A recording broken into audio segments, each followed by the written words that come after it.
Junie B. first grader, Dumb Bunny. Chapter 8, Swooping. The children ran. They ran everywhere, I tell you. They ran to and fro, and up and down, and back and forth, and here and there. Also, Roger ran sideways, and Lenny ran in a circle. I watched them very fascinated. Some of the children were tackling and scuffling. Sheldon went through a shrub. That's when Lucille's daddy blew his whistle again. Tweet, tweet, tweet. Everyone come back here right now, he shouted real mad. Everyone came back. Sheldon had a stick in his ear. He sputtered and pointed at May. She pushed me. She pushed me. May pushed me through a bush. May stamped her foot. No, I did not, Sheldon. I did not push you. You pushed yourself, she said. She turned and looked at the daddy. It was the darndest thing you ever saw, she said. He shoved himself right through that shrub. The daddy looked there a real long time. Then he walked to a picnic bench and he sat down real slow. And he hit himself in the head. I went over and tapped on him. I would just like to point out that I, the bunny, did not run. The bunny was the only one who walked. May overheard me. That's because the bunny can't run or the bunny falls down, she called. The bunny should not get credit for that. The daddy hit himself in the head again. I walked back to Herbert. He looked kind of worried. The daddy is coming unglued, he said. I nodded.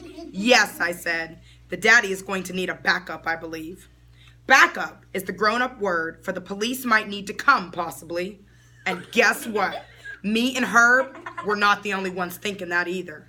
Because just then, Lucille's Nana hollered real loud. Enough, she hollered. I have had enough of this nonsense with you children.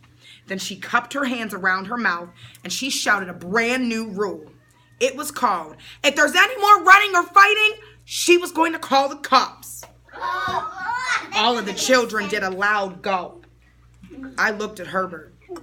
That new rule seems a little harsh, I said. Only guess what? The new rule worked, I think. Because pretty soon, the Nana started the egg hunt again. And this time, no one ran at all. No one even walked hardly.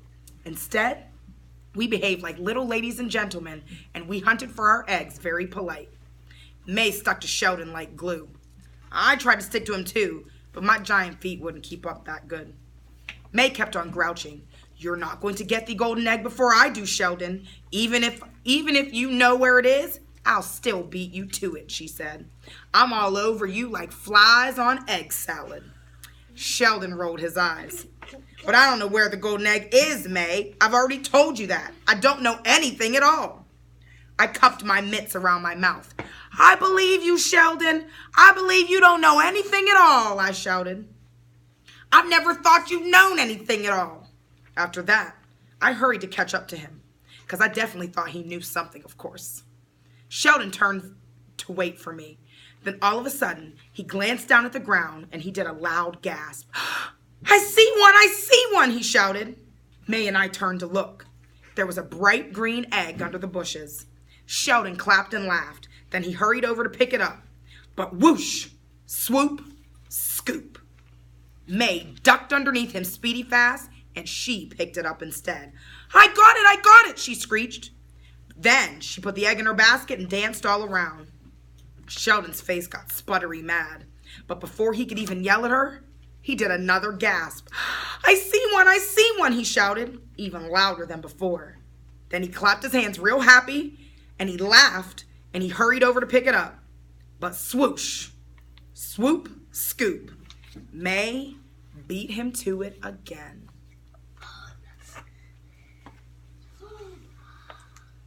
May's green.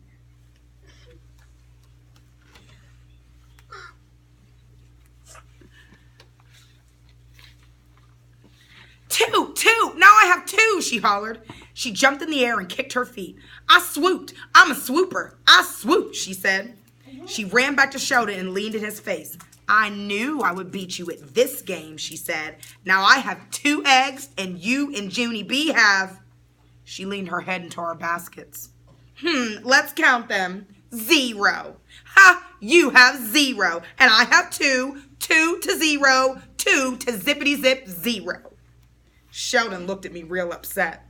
I frowned my eyes at him. Helpful hint, I said. Stop shouting, I see one. Sheldon pointed at his magic egg shirt. But I just don't get it, Junie B, he said.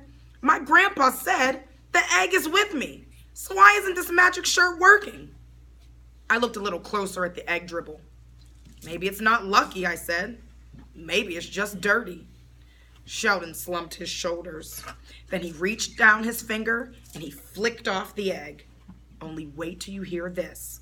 Just as he flicked it, his eyes got big and wide again. This time, I hurried to cover his mouth with my hand. But Sheldon shouted right through my paw mitt. I see one, I see one, he shouted. Then, before he could move his feet, swoosh, swoop, scoop. May grabbed egg number 3. She twirled in a happy circle around us. 3-0, 3-0, she yelled. Sheldon stood real still. Then, very slow, he put down his basket and he stretched out the sides of his mouth with his fingers and he stuck out his tongue at May. That was appropriate behavior, I believe. After that, he snatched up his basket again and he tried to rush away from May.